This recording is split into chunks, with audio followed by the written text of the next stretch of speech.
All right, welcome everybody who's on time. We're just gonna wait 1 or 2 minutes for those of us who might be on a previous meeting or just have a few minutes to settle in. Lots of people coming on. Yeah, while you're joining in, I'd love it if you dropped where you're coming from in the chat. I always love to see kind of where everyone's joining and what their morning is like. So feel free to drop it in the chat. I'm coming from San Diego this morning. Oh, we've got Seattle, San Francisco, New Jersey. I just visited Seattle for the first time recently and I loved it. See Indianapolis, Missouri, Tennessee. I love Vancouver. St. Louis, I used to live there. Ali, are you in Seattle? Where are you? I'm actually in Toronto. Oh, you're in Toronto. I didn't know that. I see somebody from Calgary, so fellow Canadians represent. See, Saudi Arabia. All over the place. Yeah. Welcome. Yeah, keep dropping in where you're coming from. It's great to have you here. It's amazing. Okay, Elora, well, should we get started? Sure, I'll cue up the slides. Okay, so welcome everyone to the State of Employee Engagement Q1 2022, brought to you by TINYpulse by Limeade. My name's Ali and I'm part of the TINYpulse team. I'm very excited, if you can't tell, to introduce our speaker, people scientist, Dr. Elora Voyles. In this webinar, sorry. Oh, go ahead. Elora, say hello. I was just gonna say hi. Yeah. Thanks for joining. I'll hand it back to Ali. Oh, good. In this webinar, Dr. Voyles will reveal new data and current conclusions on the topics of employee burnout, employee engagement, remote and hybrid work policies, employee turnover, and more. As someone who has seen her presentation already, I can tell you firsthand that she's sharing some exciting, thought-provoking results today. The webinar materials themselves will be distributed after the session, so feel free to use the chat also for any questions that might come up. We will keep an eye on that. And with that, I'll hand the mic back over to Dr. Elora Voyles. Okay, awesome. Just to make sure you can see my screen, yeah?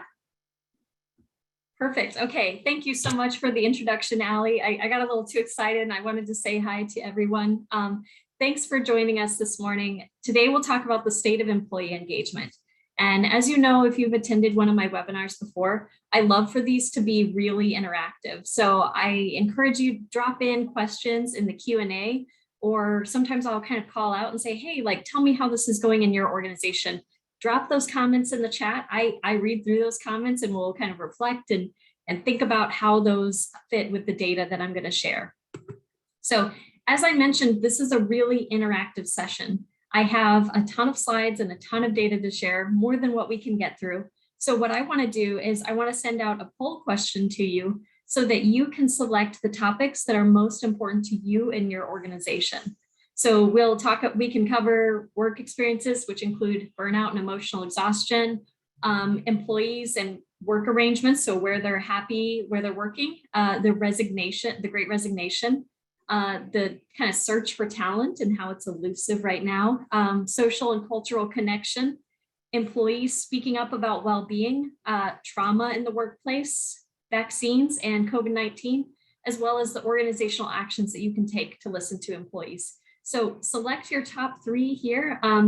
This is truly going to factor into what we decide to cover first. So whichever one gets the first votes or the most votes will be the first section we cover, and we'll cover as many as we have time for.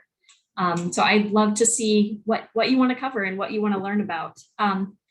If we don't get to the section that you want to get to, that's okay. We're going to send the full report to you after this session.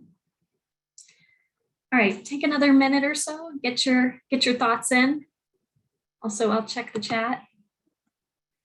Ursula asked if the recording will be shared. Ali, I believe it will be. We can share out that recording. In fact, I know we have a link that we will send out if you want it.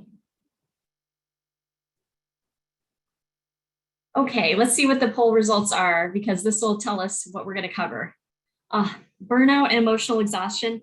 that's always something that's top of mind for everyone. The next most popular, so 71% said burnout and emotional exhaustion. The next one's that social and cultural connection. I have a feeling that this is kind of at top of mind because of so much remote and hybrid work. The next one is the search for talent. That's at 44%. And then we have employees and their happiness with work arrangements. Okay, and then the last one I think that we'll probably be able to get to is the Great Resignation. That's 32%. Just in case, we'll look at well-being and then see, 41%, and organizational actions. Okay, thank you all so much. The first thing we'll actually cover is the kind of methods in the study. And then we'll go immediately into talking about burnout and emotional exhaustion among employees. So just to set up this, this study, we surveyed 492 HR professionals, as well as 515 employees. We covered a huge diversity in terms of race, geographic location, and industries. We also tended to have samples that were more women, so usually about 60% women. And this was a huge study that we conducted from February 8th to February 22nd. These are the employee kind of demographics so that you can see where they were in terms of comparing to HR. But again, we had a lot of diversity in terms of that geographic location. I should note that the majority did come from North America, or specifically United States. However, we had good representation for Europe, Australia, South America. And then again, this is more of a woman dominant sample. And then we had a variety of races, but again, the majority were white. So just to let you know about work arrangements currently, if you're kind of curious about what HR work arrangements are currently available, we found that 32% were working 100% remote in February. And then 41.8% were hybrid in terms of HR. So for HR, many people are working hybrid. Employees, we found that the majority were working in person, with 46.1% having that arrangement. So if you're kind of curious of what other organizations are doing, this is the quick snapshot. We will also break data down to compare how happy are your remote employees versus your hybrid versus your in-person. And I think that can be really informative to see how work arrangement affects how we feel. The other thing that we looked at was in terms of the match and mismatch between work arrangements. So I'm curious to see how many of you in the chat have a match or a mismatch. And what I mean by this is when you have a match, you want to work remotely and you are working remotely. A mismatch would be you want to work remotely, but you're working in person or hybrid. So I'd love to see how many of you feel that you're mismatched. Oh, we have a match here. The thing that we found in this data was that 62.7 were matched, where they were working where they wanted in terms of HR. Fewer employees had a match. I see that a lot of our audience has a match. A few are kind of mismatched. And I'm curious to kind of see how that affects people's reaction. So in that section on the happiness and work arrangement, we will talk about this. Okay, so let's talk about these worker experiences. I'll tell you that from past state of employee engagement sessions, this has been the most popular. This is something that I think HR and employees really understand and relate to. And I think we see that this is something that's impacting our employees and impacting our organizations. So we looked at burnout and empathy fatigue. Just to define for you, empathy fatigue is what happens when someone feels this kind of physical and emotional exhaustion and reduced empathy after having to express empathy and be exposed to other emotional demands. So we always find that this is higher for human resources, not surprisingly. People come to human resources a lot of times with emotional demands or problems that they're facing. Good news, here's some good news. We did find that the level of empathy fatigue, so looking at the chart to your left, we found that it decreased a little bit from Q4 to Q1, both for employees and HR. And then we also asked about to what extent you're experiencing burnout. The not so good news is we found a little bit of an increase. There's been a steady increase since Q3 last year. Q3 was August last year. Then we measured again in November last year for Q4. Q1 was in February of this year. So we've kind of seen just a gradual increase in terms of burnout for HR. For employees, it's kind of, they had a heavy overlap in Q3 with HR, and then they dipped down and they peaked back up just a little bit, but still much lower than HR. Let's see, what was the question you asked to understand match versus, yeah, Sarah asked about matched versus mismatched. Basically, we asked employees, where are you currently working? Fully 100% remote, 100% in person, or hybrid, or other.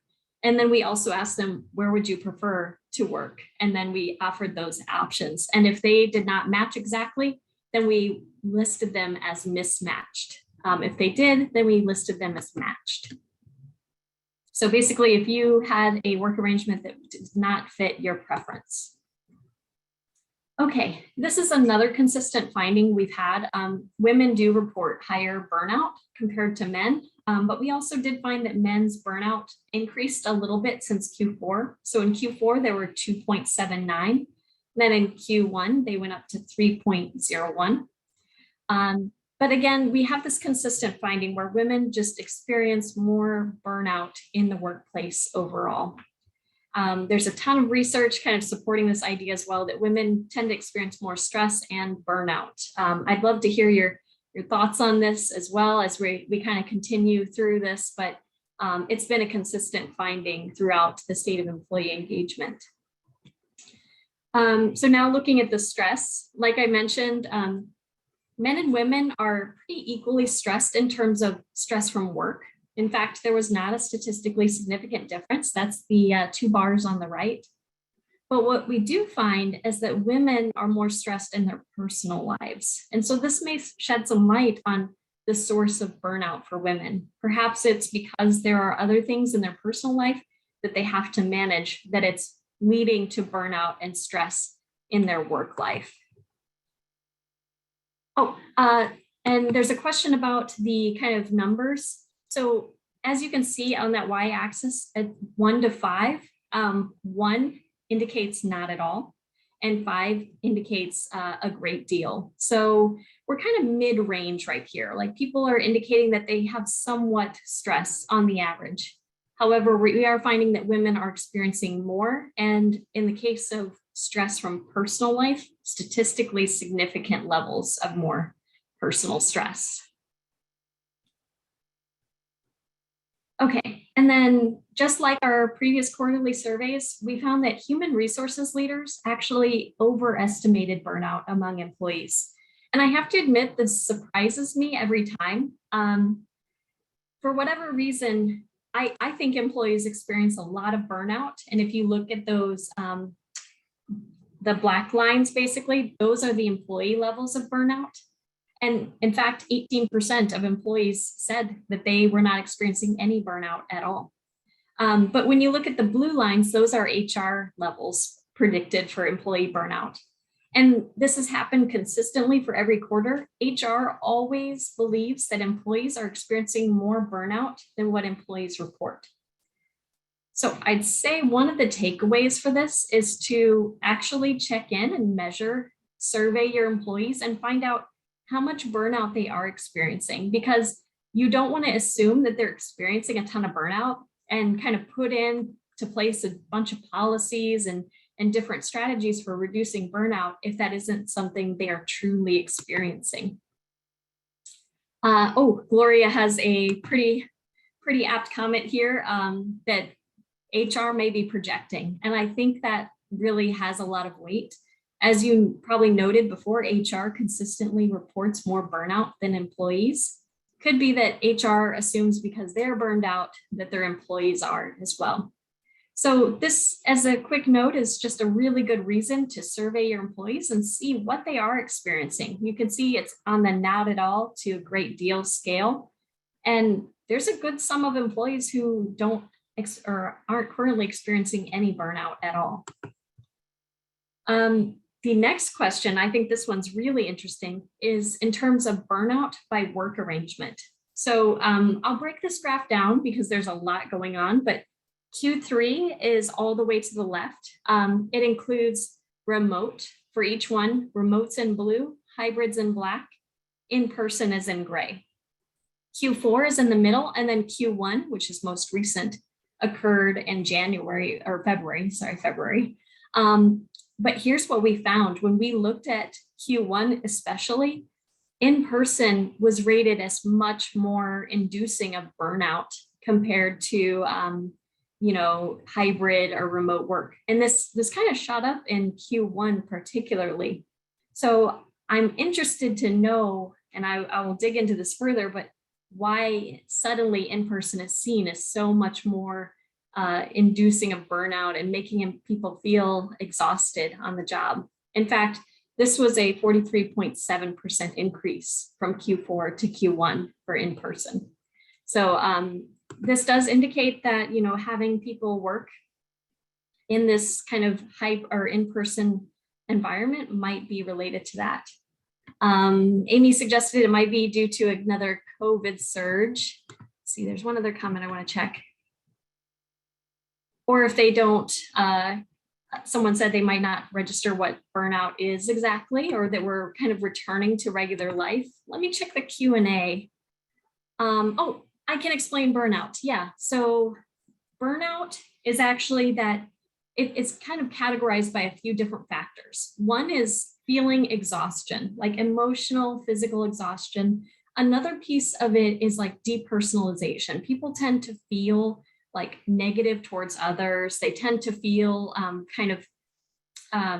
critical in general. And then the other piece of it is that they tend to have reduced personal accomplishments. So there are these three factors that make up burnout, which essentially kind of fits with feeling exhausted, less successful, and more negative towards other people. That's where essentially, and just to distinguish it from stress, I hope that I'm aligned with Brené Brown, and this is what I've read in the research. Stress is the experience of, whether you have enough resources to address everything that are your demands. When you don't, and when you consistently have too many demands and not enough resources, whether it be, rest and like support in your organization, physical resources, then over time that results in burnout. Okay, and then another question, do you see increased burnout for those who have a mismatch in their work arrangements? I see someone's trying to jump ahead. I will say, yes, we do. We have higher burnout and lower happiness for those who are mismatched. So thank you for that question. You're kind of giving a little preview into a future section. Okay, we also looked at what parents are facing in terms of challenges and how disruptive it is when their children are out of school. Overall, just to break down these charts, we found that 32.5% of our sample had children.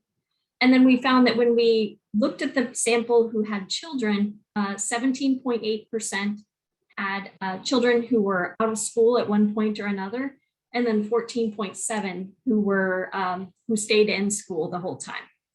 Now we found for those who had children out of school, so that's 17.8% out of the entire sample, there was a lot of disruption. Only 9% said it wasn't disruptive at all, but many said that a quarter of them said that it was a great deal disruptive. And when you take quite a bit, that's almost half of the parents saying that they felt a great amount of disruption from their children being out of school.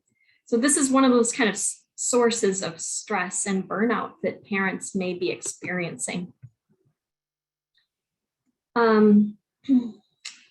So a couple of questions. Jessica asked that the date for the data collection was in February. We pulled the data by reaching out to HR people who had supplied their email address to TINYpulse. So that was one. And then for the employees, we actually recruited them through Prolific, which is a survey software where they pay a little bit of money or they get paid a little bit of money for completing a survey. And we only sampled people who were current employees. Yeah, so we have data on the age of children. It got really messy though, but we did ask specifically to narrow this down. We asked how many school age children they had, just to make sure. But I can imagine that it would be much more stressful to have a 7-year-old who is out of school compared to a teenager who's 15 or 16 who is out of school. But I could be wrong. I'll let the parents weigh in on the chat.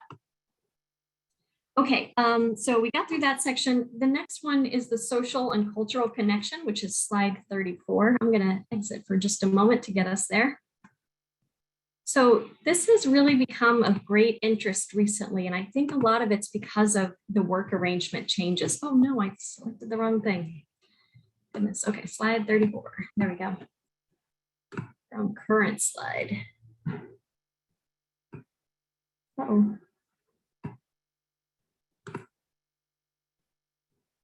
Oh my goodness. Give me just a moment. I'm gonna get it.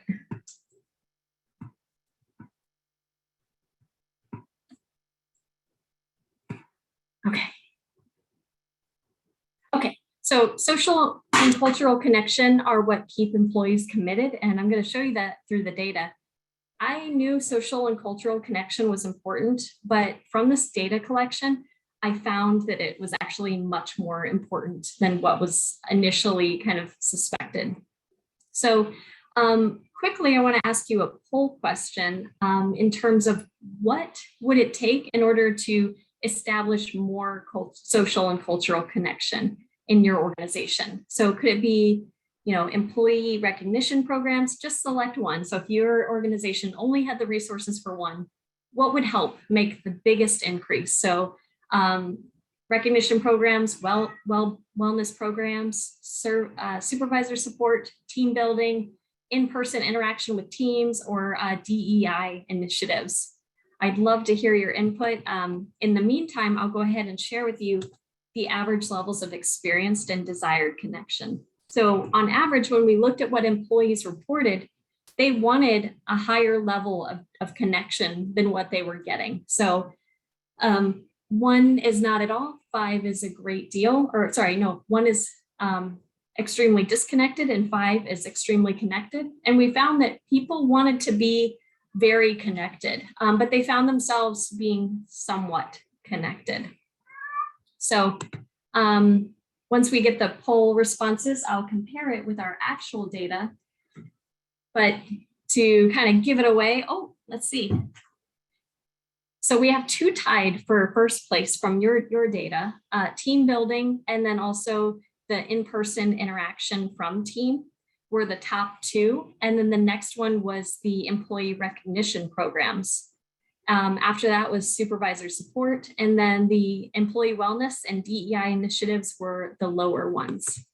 From our data, and this is directly from employees, we found employees said employee recognition was number 1 for encouraging social and cultural connection for them.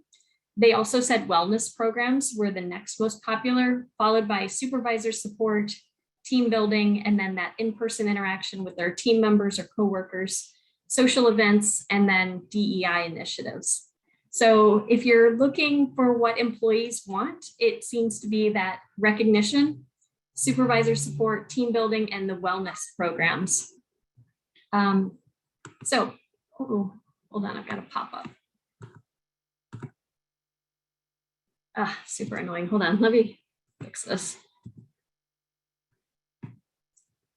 Okay, so I would also suggest if you're thinking about what type of support to offer for employees, especially if they're working remotely or hybrid, go ahead and survey your employees to understand what would help them feel more socially and culturally connected, and also measure their current level of connection.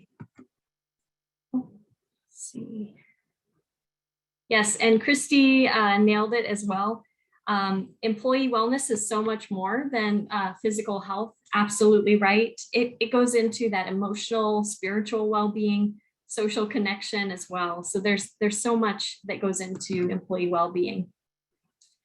We also found that workers who feel disconnected are at an elevated risk of quitting. So those who said that, or basically had a mismatch between how connected they were and how connected they want to be, were much less satisfied, and they indicated more frequently that they wanted to quit their job in the next 3 months. We also found that they were lower in terms of expressing, I want to stay, or I'm likely to stay with this organization for the next year. So just know that if your employees are feeling that they are not as connected in your organization as they want to be, this could be kind of a factor that leads into them being more likely to quit. We have more data even illustrating that further. So we also looked at, in terms of kind of how much HR desires that connection versus employees. We found that HR does desire more social connection compared to employees, but only slightly more. It's not a huge difference. And then we also looked at the shortfall. So we basically took how connected employees felt, and then we took how connected they want to be, and we looked at the difference. And we found that there was a little bit of a reverse trend where employees were actually experiencing less of that shortfall. And then later, HR actually indicated that they were feeling more of a gap between how much social connection they wanted and how much social connection they were actually getting. So keep in mind that everyone has a different level of the social connection that they want. And think about that in terms of what they're currently getting, because it can lead to turnover. It's a significant factor. And actually, I have that in some later slides as well. We also asked, and this is a no-brainer, so I won't spend too much time on it, but which work arrangement fosters the most social connection? And we found that by far, in-person is rated as fostering the most social connection. However, I will note, and I'll draw your attention to this, hybrid is coming up quickly, particularly for HR. In fact, HR actually in Q1 rated hybrid as leading to more social connection. And I could definitely see this. I might side with HR on this, because when we are working in a hybrid environment, there is more intentionality behind when you are in the office working with other people. And when you're at home, you're having that as your concentration time. So I won't spend too much time on that slide because it's a no-brainer. Also, we asked how socially, culturally connected each group of people felt based on their current work arrangement. And we found that hybrid workers were significantly feeling more culturally connected. There was no difference between 100% remote and 100% in-person people, which is interesting. So those who were remote and in person were about the same in terms of how social and culturally connected they felt. Some of that might also just go back to their needs. People who elect to be in person maybe are more social and need more. People who are working remotely and choose that may not have those needs as much. Check in the chat. Okay. All right, so we've covered that. Let's look into the search for talent, which is on slide 29. So this has been something that's been pretty challenging for a lot of organizations right now. And in the results, I found that talent is a little bit elusive and that the search is costly. So we'll look into the costs that go into this. I did find, so if you look at this trend, it's really nice to see it zoomed out in this way. HR Q3, this is the x-axis, which goes across the bottom of that chart.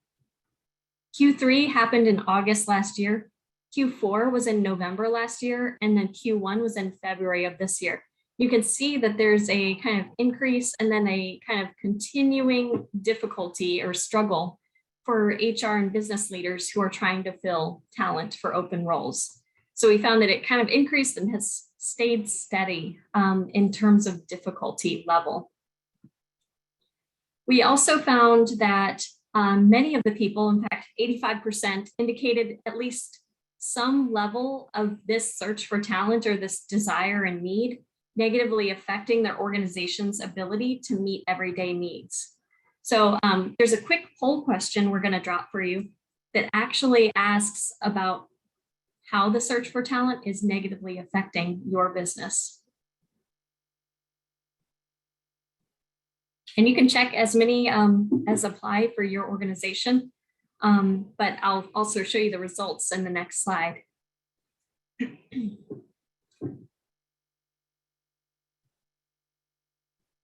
Okay, and just a quick note, we had 10.5% who said they were experiencing pretty dramatic effects in terms of not being able to get the talent that they needed. So now to go over the results, don't let these affect how you answer to that poll, but we found that 72.7%, oh, and I should note, these aren't going to add up to 100% because it was a check all that applied, just as you are answering now. But we found that 72.7% of HR and people leaders basically said their employees, their current employees, are overwhelmed because more work is being put on them because there isn't enough talent. And that aligns really well with what everyone said here. And then tasks are not being completed. Customer, wow, you actually mimicked pretty closely the pattern with the data. So number one, current employees are overwhelmed. Tasks are not being completed, and HR is spending a lot of valuable time. The next one for you is business expansion is limited. It does seem that organizations aren't having as much trouble with customer needs not being met or service product being lower in quality, but the biggest thing is that the current employees are overwhelmed. And I think that's a takeaway here, and that's a takeaway from your poll results as well. And unfortunately, this negative effect of searching for talent and not finding the talent that you need and hiring them is going to potentially lead to more turnover, with current employees feeling more burned out. We know burnout leads to turnover. So just keep an eye on how much is being put on current employees, because this can negatively impact your organization as you're trying to find more talent. We also looked at what organizations can do to better attract talent. So this, I think, will be super informative. We asked employees how attractive each of these options would be. That's on the left. And then we asked HR what strategies their organization has been using in the past 3 months. So organizations have been really relying on remote work options, emphasizing employee wellness, and wage increases. Wage increases number 3 for organizations. It's number 1 for employees. Employees also want flexible hours, and that was pretty far down the list for organizations.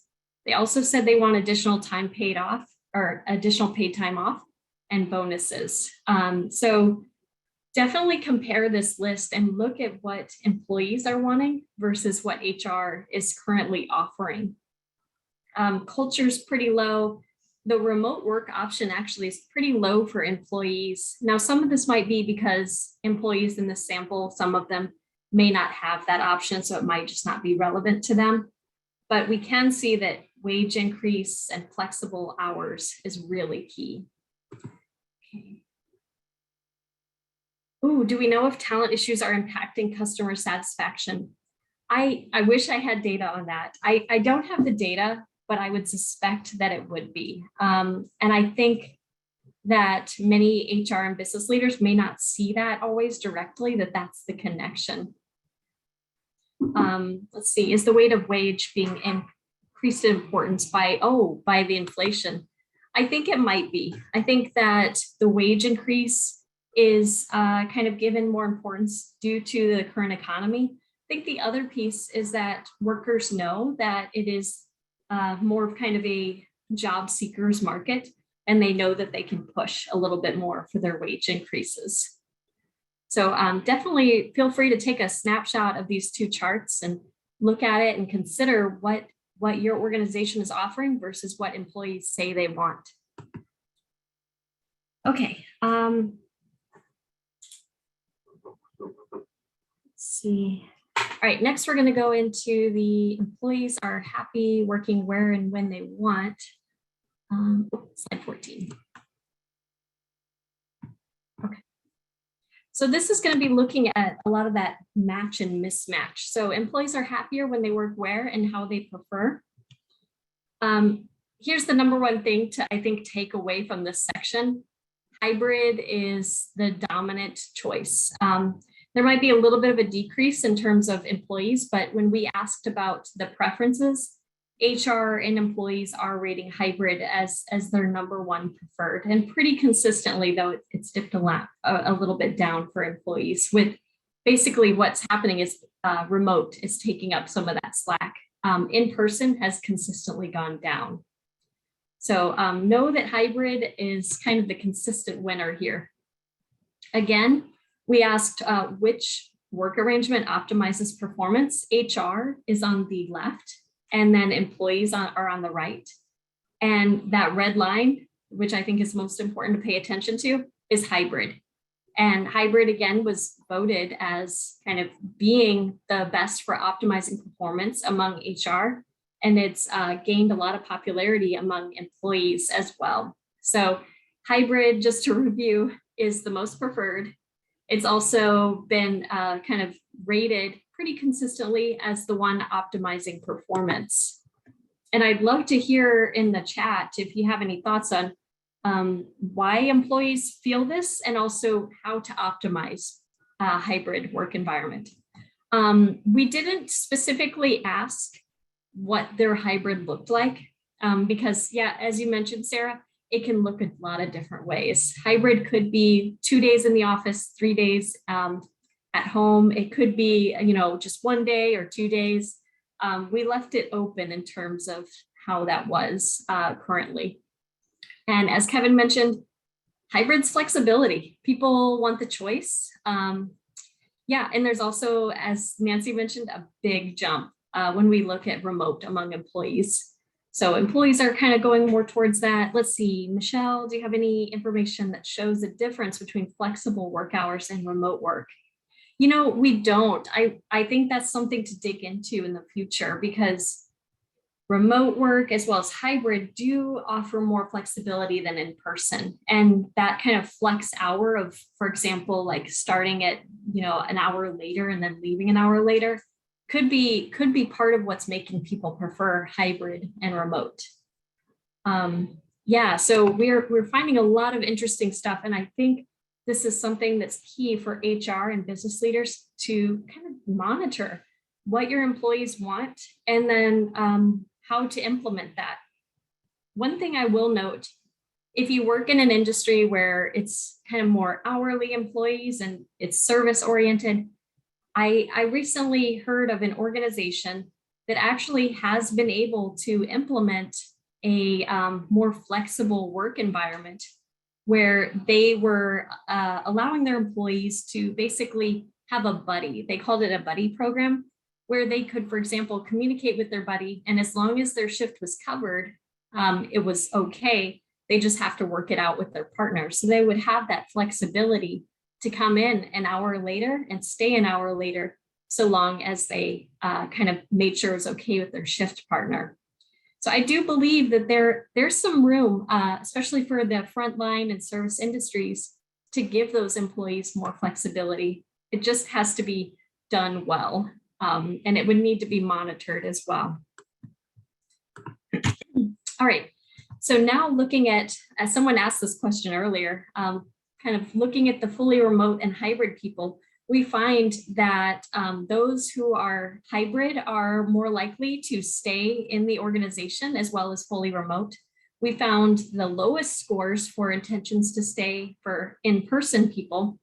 And then we found the highest, this is the bottom chart, the highest intention to quit in the next 3 months among people who are in person. So this is a strongly disagree to strongly agree question. And we did find, though it's still a low level of people indicating they want to quit, it was much higher among those who are working in person. So be aware if you do have employees who are working in person, especially if there is the option to do hybrid or remote, be aware that you could be pushing them out or encouraging them to quit by not giving them a work arrangement that is preferred. So this is where we get into the mismatched and matched as well.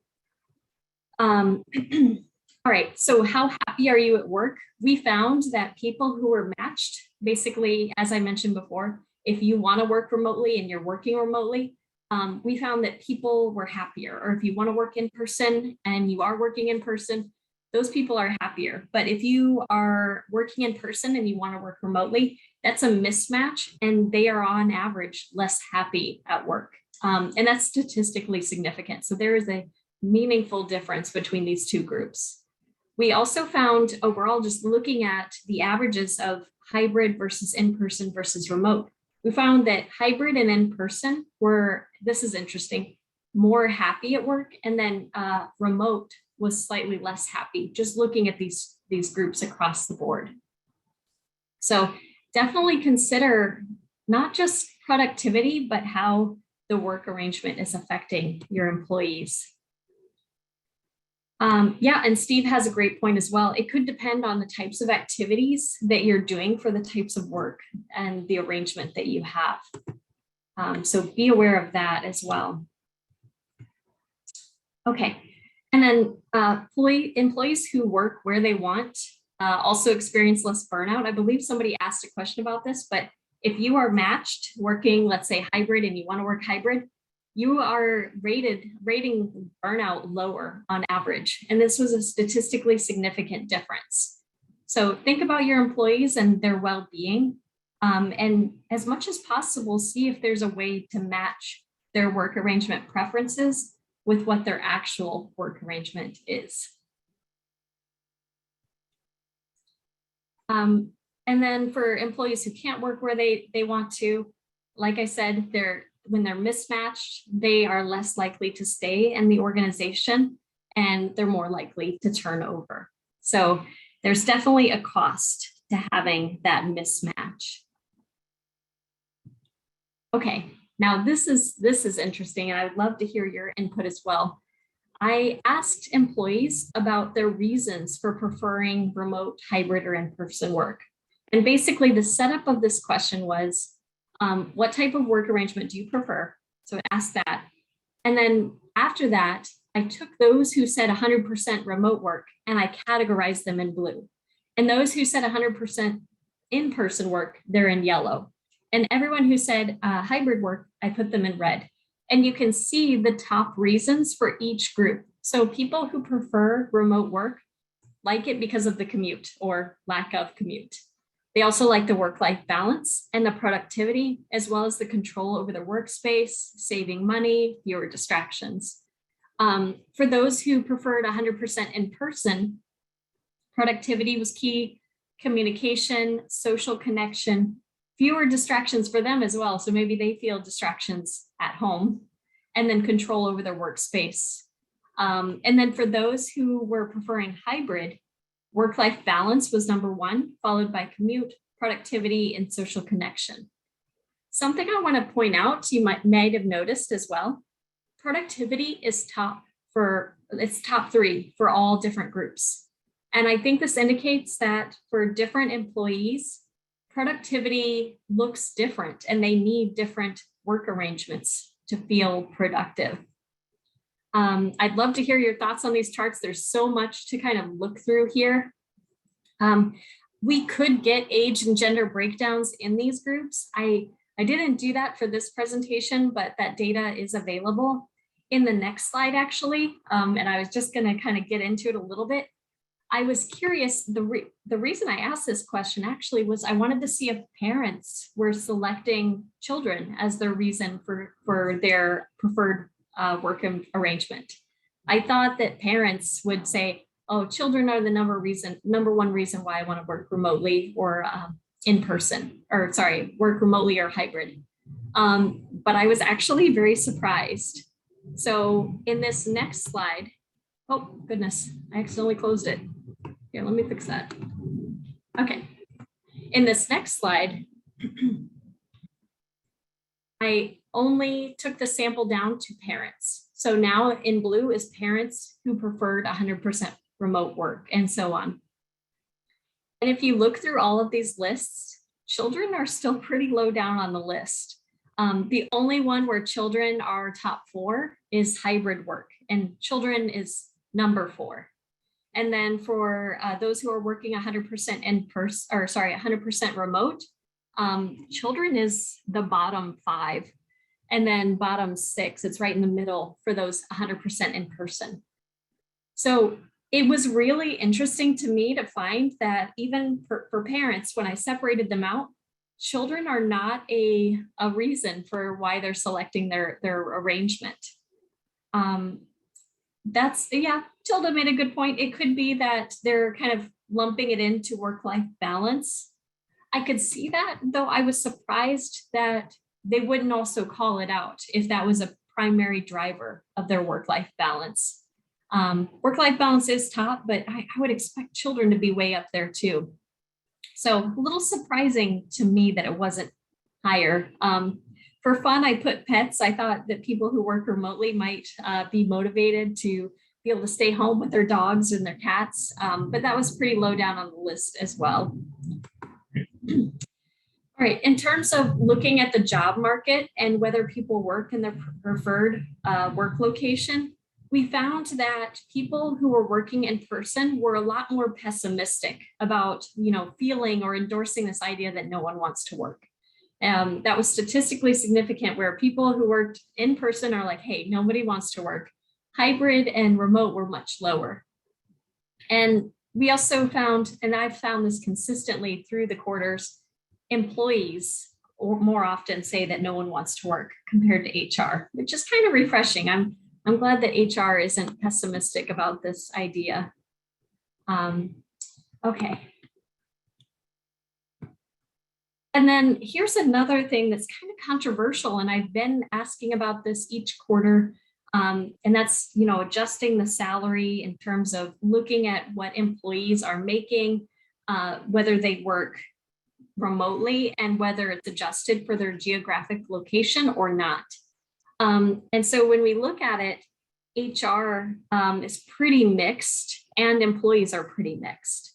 So when we kind of ask, should we adjust the salary? It seems the majority are saying no, don't adjust salary. So whether you live in Hawaii, where it's very expensive, or you live in Louisiana, where it's much cheaper, the salary should be the same for remote positions. That's what the majority are saying, but it's still pretty mixed.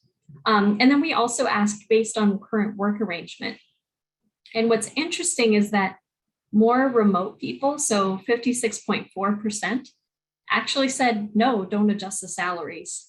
And the thing to note is that it could go either way. So if you're working for a company, let's say, let me think about this. Let's say you're working for a company that's based in Kansas, but you live in Seattle, you actually could end up making less, or sorry, hold on, let me make sure I get this. Oh yeah, you could be making less if they don't adjust the salary. So if you're working with a company that's in Kansas, you live in Seattle, and you say, no, don't adjust the salaries, that means you're going to be making a Kansas salary in Seattle, which for a lot of people probably wouldn't be sustainable. So keep in mind, it can go either way. But this has been a big question that a lot of organizations are facing, and a lot of remote workers are weighing. And again, Steve, as he pointed out, the current inflation and the economic circumstances that we are facing also kind of put more of a heavy weight on salary discussions and that emphasis for job seekers. Okay, I think we have time for one more quick section. Oh, okay, well, we're here already. Right, so the Great Resignation is continuing in pretty full force. I found that the turnover risk remains pretty high from Q4. So just plotting, whether employees are likely to stay in the organization, it's pretty consistent in terms of most of them. So about 74% saying they intend to stay for the next year. But that means by the flip side that, about 20, or I guess I should say 14.4% said they'll quit. There are others who say they're unsure, but yeah, so it kind of indicates that there is this potential for turnover. We also found that quitting is pretty common and predictable when we ask employees about their attitudes.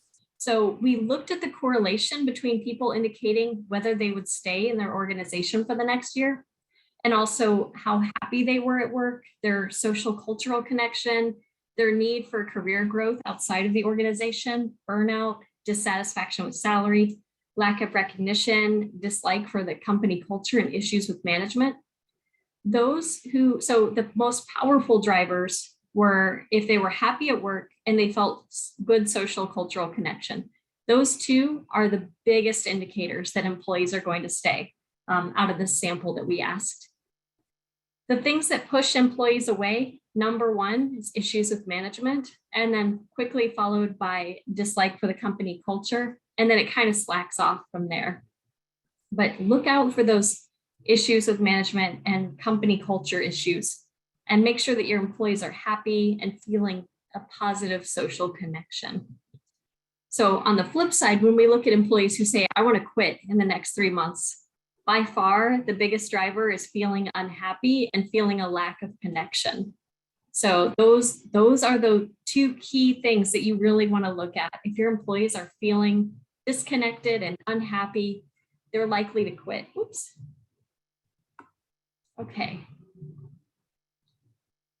Yeah, and as one person pointed out, one of the things that can help keep employees happy is looking at flexibility and making sure you're listening to your employees and kind of ensuring that they're happy in their work environment.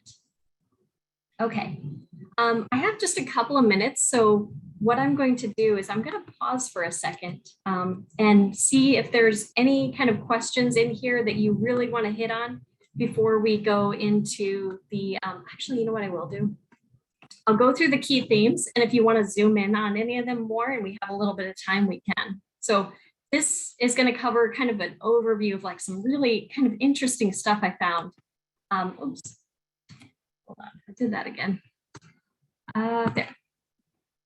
So we'll go through the key themes, and then after that, if there's a little bit of time, we can revisit. But just to reiterate, one of the big key themes is that we found that there's been this decrease in well-being, and this is coupled with that increase that we talked about in burnout and emotional exhaustion.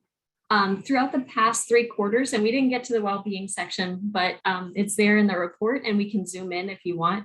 But we found that both HR and employees are reporting more decreased well-being. So the percentage has grown. We've also found, as discussed, like hybrid is a winning work arrangement right now. A lot of people are rating it as their preferred and also for optimizing performance. We've also found that employees are happier and more committed to the work when they're working where they want. They have that match versus mismatch. So in fact, workers who have their preferred work arrangement are 52% less likely to say they want to quit. We do find, though, that 15% of employees are at risk of quitting, and happiness and social connection are the solution. And then finally, human resources has shown that there's a lot of difficulty in finding talent, and there's cost to that talent as well. So searching for talent has become increasingly challenging, and also there are costs such as tasks not being finished and current employees being overwhelmed. So I'll pause here. We have about a minute or two just to kind of touch on anything else. Let's see, hybrid is defined as working both in office and in remotely and a lot of times it is when they want, but it could vary from employees. So we did not separate that out, but hybrid can be either one. And then Tom asked, what's the middle ground? People feel social and connected in person, but are more likely to quit. I think this is why hybrid has been kind of seen as a middle ground. Hybrid allows that social connection, but also allows employees flexibility. So those are kind of some of the key takeaways. I would, if you can, encourage hybrid work and see how your employees feel about it. We have one quick question I think we have time for. When we're looking at companies who were remote, did TINYpulse distinguish if that was remote first versus something that shifted? Oh. hold on, I've got a cat. We didn't look at that if that was a difference, but I think it could in terms of kind of shaping employees' perceptions of how their organization has changed. So I'm not sure because we didn't ask about what the history of their company had been, but I think that could definitely influence their answers. Okay, so I'll go ahead and just say thank you so much. Uh-oh, it's something. I've had so many technology issues today. This is unusual. Let me close this. Okay. I want to say thank you so much for attending. This is a huge report and we covered maybe 35% or 40% of it, but you can see some really common themes. Hybrid is a big theme. The decrease in well-being among employees, as well as the increase of burnout, emotional exhaustion is a key theme. Also looking at challenges in hiring and what employees want in an employer could be really helpful for your organization. So I'll hand it over back to Ali, but we will be sending you the full report. And if you have any further questions, I would love to hear them. Thank you so much, Elora. I think I can speak for everyone in saying that we wish we had more time, but you will receive the entire report to dive into it. And also, as Elora said, she is available for any of those types of questions. There were so many great insights just shared. So thank you again, Elora, that was amazing. At TINYpulse, we are a survey solution. So we are always looking to gain feedback on everything and anything we do. So following this webinar, you will have 2 opportunities to submit feedback in the form of a survey. Once right after the webinar, you'll get a prompt. And then another time, if you just, you don't want to do it right now, maybe you want to stand up, stretch your legs, another opportunity will be sent to your inbox. So thank you everyone for joining and for all of your participation. It was amazing. And we hope you have a great rest of your day.